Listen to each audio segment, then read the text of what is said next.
Bapak Ibu Saudara yang dikasihi Tuhan, selamat hari Rabu buat kita semua. Salam sejahtera kembali saya ucapkan kepada seluruh umat Tuhan dimanapun berada, khususnya jemaat Tuhan yang ada di GPB Hari Hidup Kamal. Saya berharap bahwa kita semua tetap ada dalam keadaan yang sehat, kita tetap ada di dalam sukacita dan kegembiraan meskipun memang ada dalam situasi yang masih dipenuhi dengan pergumulan dan tantangan buat kita semua. Dan hari ini kita bersama-sama akan kembali mendengarkan firman Tuhan. Kita akan bersama-sama belajar dari firman Tuhan yang hari ini diambil dari kitab Yeskiel pasal 37 ayat yang ke-24 sampai ke-28. Sebelumnya mari kita berdoa. Tuhan Bapa dalam surga, terima kasih atas kesempatan kami boleh kembali datang menghadap hadirat Tuhan untuk kembali bersyukur atas anugerah dan kasih Tuhan. Dan kembali kami akan belajar merenungkan firman Tuhan. Biarlah Tuhan menguasai hati dan pikiran kami dengan Roh Kudus, sehingga kami mampu untuk bisa memahami kehendak Tuhan melalui firman-Mu ini. Berfirmanlah Tuhan, kami siap mendengarkannya. Amin. Mari bersama kita baca bagian Alkitab, kitab Yeskiel pasal 37 ayat 24 sampai 28 yang menyatakan, "Maka hambaku Daud akan menjadi rajanya, dan mereka semua akan mempunyai satu gembala. Mereka akan hidup menurut peraturan-peraturanku dan melakukan ketetapan-ketetapanku dengan setia.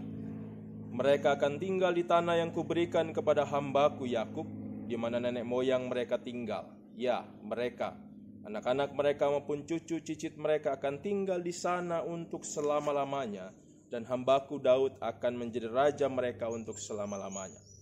Aku akan mengadakan perjanjian damai dengan mereka, dan itu akan menjadi perjanjian yang kekal dengan mereka.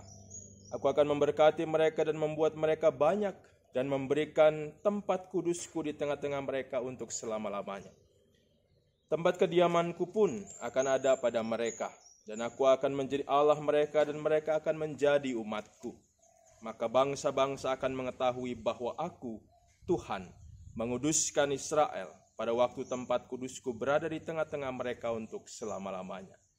Demikianlah pembacaan Alkitab. Yang berbahagia mereka yang senantiasa memelihara firman Tuhan dalam setiap langkah hidupnya. Bapak Ibu Saudara yang terkasih dalam Tuhan Yesus Kristus, belakangan ini ada sebuah ungkapan yang sebenarnya ada sebuah plesetan. Ungkapannya berbunyi demikian: "Bersatu kita runtuh, berpisah kita teguh."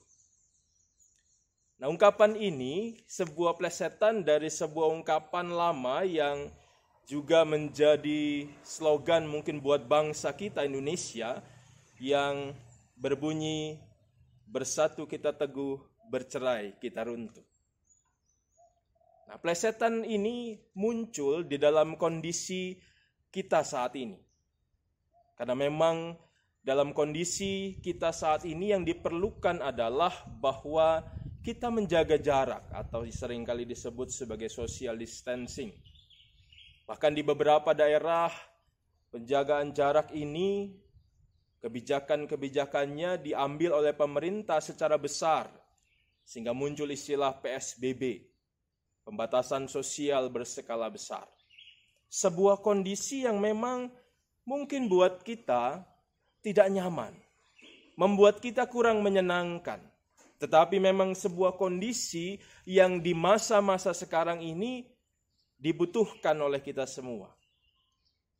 Dan kita semua harus mengikuti kebijakan itu. Mengikuti arahan pemerintah sebagai bentuk ketaatan kita pada pemerintah, dan juga sebagai bentuk bahwa kita berupaya juga berkontribusi untuk tidak menyebarkan wabah virus COVID-19 ini. Sehingga pada saat kita diminta untuk sementara waktu berjauhan satu dengan yang lain, tidak bersentuhan satu dengan yang lain, itu hal yang memang harus kita lakukan pada saat ini. Nah, Bapak Ibu Saudara, ini berbeda dengan situasi biasa yang kita harapkan, yang biasa kita jalani. Situasi di mana yang biasanya kita senang berkumpul, senang bersama-sama, duduk mungkin ngopi bersama-sama, mungkin jalan bersama-sama. Tapi sekarang itu semua harus kita batasi, harus kita tunda terlebih dahulu. Dan kembali saya katakan, itu bukan hal yang menyenangkan, tetapi harus kita lakukan bersama-sama. Nah, berbeda juga dengan tadi, slogan bersatu kita teguh, bercerai kita runtuh, yang pada hakikatnya mau mengingatkan kita juga bahwa sebenarnya dalam situasi yang ideal yang namanya persatuan, yang namanya kebersamaan itu adalah hal yang harus kita lakukan dalam kehidupan kita. Apalagi kita juga selalu diingatkan bahwa kita adalah makhluk sosial, makhluk yang membutuhkan orang lain, makhluk yang memang tidak bisa hidup sendiri, sehingga bersatu bersama-sama dengan orang lain, bersatu dalam kehidupan kita akan menghasilkan hal-hal yang positif buat kita semua. Nah, hal ini juga yang sepertinya kalau kita mencoba merenungkan firman Tuhan hari ini, merupakan kehendak Tuhan buat umatnya bahkan manusia pada umumnya. Kita lihat bersama-sama bacaan firman Tuhan, ayat-ayat tadi yang kita baca dari pasal 37 ayat 24 sampai 28 adalah bagian dari sebuah perikop yang dimulai dari ayat 15 pasal 37 itu, yang diberi judul oleh Lembaga Alkitab Indonesia, Kerajaan Israel dan Yehuda dipersatukan kembali. Jadi artinya bahwa apa yang disampaikan dalam perikop ini ingin menyampaikan kepada kita semua bahwa kerajaan Israel yang tadinya terpecah dua menjadi Israel Utara dan Selatan dipersatukan kembali. Jadi sejarahnya secara singkat, secara sederhana mengatakan bahwa setelah Salomo meninggal, terjadilah perebutan kekuasaan raja antara Yerobeam dan juga Rehabeam. Sehingga pada akhirnya perselisihan atau perebutan itu memuncak sehingga pada akhirnya membuat bangsa Israel atau kerajaan Israel sendiri itu terpecah menjadi dua, menjadi Israel Utara dan juga Israel Selatan. Dan akibatnya adalah bahwa perpecahan ini menimbulkan juga efek-efek yang negatif dalam kehidupan bangsa Israel. Ya, kita tahu kalau orang sudah terpecah, orang sudah berbeda, orang sudah tidak mau mengalah, yang terjadi adalah perselisihan, yang terjadi juga pada akhirnya adalah kondisi di mana mereka tidak bisa bersatu, tidak bisa bekerja sama, yang ada terjadi perang, dan akibat perang itu juga menimbulkan kesusahan-kesusahan bagi rakyat. Jadi akibat dari ketidakbersatuan orang Israel atau kerajaan Israel itu berdampak negatif. Demikian juga dalam kehidupan kita, kalau terjadi bahwa kita tidak bisa bersatu, tidak bisa berdamai, terjadi juga hal yang serupa. Yang ada banyak efek-efek negatif yang akan kita rasakan dalam kehidupan kita. Nah, hal itu yang tidak disukai oleh Tuhan. Tuhan ingin umatnya bersatu. Tuhan ingin bangsa Israel bersatu. Bahkan Tuhan ingin manusia bersatu dalam perdamaian. Dan inilah yang kemudian dinyatakan Tuhan lewat nubuatan Yeskiel ini, bahwa setelah Israel itu dipulihkan dari kondisinya, maka Israel pun akan dibangkitkan Tuhan. Nah, semua itu menjadi sebuah kondisi yang ingin Allah ingin terjadi dalam kehidupan bangsa Israel. Kondisi itu adalah kondisi ideal yang Allah inginkan terjadi dalam hidup umatnya. Mereka bersatu kembali. Mereka hidup dalam perdamaian. Mereka hidup saling menghormati. Mereka hidup bekerja sama. Dan pada akhirnya mereka bisa hidup menyatakan kasih yang Tuhan ajarkan kepada mereka. Nah, Bapak Ibu Saudara-saudara, kita lihat bersama-sama dalam kehidupan kita saat ini pun yang namanya persatuan dibutuhkan oleh kita semua.